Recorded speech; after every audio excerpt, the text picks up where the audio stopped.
क्या कहा वसीम रजीब जी ने, सबसे पहले ये सुनते हैं। 26 आयतें ऐसी देखने को मिलती हैं जिससे इंसान में अलग होने की एक शिक्षा मिलती है कि तुम अलग हो और धर्मों से। तुम कत्ल करने के लिए तुमको छूट दी गई है, काफिरों का कत्ल कर दो। वसीम रजबी की कुरान की आयातें संबंधी याचिका से मुस्लिम धर्मगुरु भड़के, पर्सनल लॉ बोर्ड ने की शांति बनाए रखने की अपील। नमस्कार, मैं रितेश मिश्रा और स्वागत है आपका द आरके न्यूज़ में। वसीम रजीब की याचिका पर all India Muslim personal law board ने सख्त नाराज़गी जाहिर की है। बोर्ड ने मुसलमान समाज के शांति व धैर्य बनाए रखने की अपील की है। बोर्ड ने भरोसा दिलाया कि सुप्रीम कोर्ट में मुसलमानों का पक्ष मजबूती से रखा जाएगा।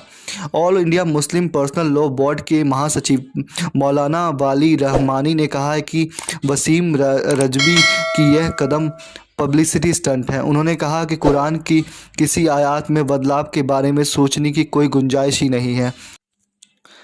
जिन्होंने भी कुरान की आलोचना की कोशिश की उनको नाकाम होना पड़ा।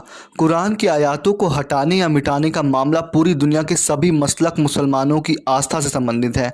उन्होंने कहा कि शिया, सुन्नी, देवबंदी, बरेलवी, अहले हादसी समेत सभी मसलक के लोगों से अपील करता हूं कि वे इस मुद्दे पर शांति व धैर्य बनाए के रखें। उन्होंने बताया कि पर्सनल लॉ बोर्ड की लीगल टीम इस मामले की देखरेख कर रही है और उसने अपना पक्ष तैयार कर लिया है। सही समय आने पर इसे सुप्रीम कोर्ट में पक्ष किया जाएगा। बता दें कि शिया सेंट्रल वक्फ बोर्ड की पूर्व चेयरमैन वसीम रजीब की कुरान शरीफ 26 आयतें हटाने की मांग पर सुप्रीम कोर्ट में याचिका दाखिल की है। उनके इस कदम का मुसलमान धर्मगुरु ने विरोध किया है। याचिका में वसीम ने कहा है कि 26 आयतें आतंकवाद व हिंसा को बढ़ावा देती है। इनका सहारा लेकर मदरसों में बच्चों को आतंकवादी बनने के लिए प्रेरित किया जाता है। कुरान में नहीं हो सकता कोई बदलाव, मौलाना सैफ। मरकजी सिया चांद कमेटी के अध्यक्ष मौलाना सैफ अब्बास ने कहा पूरी दुनिया के मुसलमानों का कुरान पर एतबार है। कुरान में सिर्फ अच्छाइयाँ बताई गई हैं। वसीम का ये कदम बहुत ही गलत और निंदनीय है। यह मदरसों और कुरान को बदनाम करने की साजिश है। उन्होंने कहा कि किसी पार्टी में शामिल होना गलत नहीं, लेकिन पार्टी के लिए धर्म को बेच देना गलत है।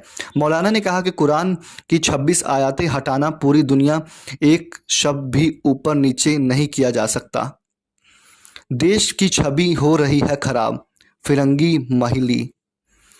इस्लामिक सफर ऑफ इंडिया के अध्यक्ष व ईदगाह के इमाम मौलाना खालिद रशीद फरगी माहौल ने कहा कि पूरी दुनिया के मुसलमान जानते हैं कि कुरान अल्लाह की सबसे मुक़द्दस किताब है। इसमें किसी इंसान का कलम नहीं, अल्लाह का अपना कलम है।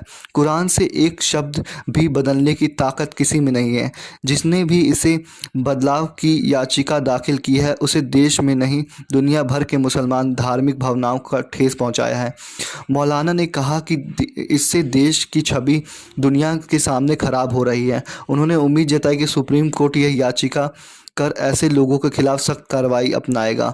उन्होंने देश के अराजकता फैलाने की साजिश बताकर सरकार से ऐसे लोगों के खिलाफ कड़ी कार्रवाई करने की मांग की है। कुरान में नहीं हो सकता कोई बदलाव, मौलाना यासूब। ऑल इंडिया शिया पर्सनल लॉ बोर्ड के प्रवक्ता मौलाना यासूब अब्बास ने कहा कि कुरान अल्लाह की किताब है। कुरान में से एक शब्द भी नहीं निकाला जा सकता। उन्होंने कहा कि यह कुरान पाक का बदनाम करने की साजिश है। कुरान में कहा गया है कि तुम्हारी दिन तुम्हारे साथ, हमारे साथ। यासूब ने कहा कि इस्लाम को बदनाम किया जा रहा है। कुरान अमन का संदेश देता है। उन्होंने कहा कि कुरान 26 आयतें हटाने की मांग बेहद ही निंदनीय है। इसी तरह और खबरों के लिए बने रहिए द आरके न्यूज़ पे। धन्यवाद।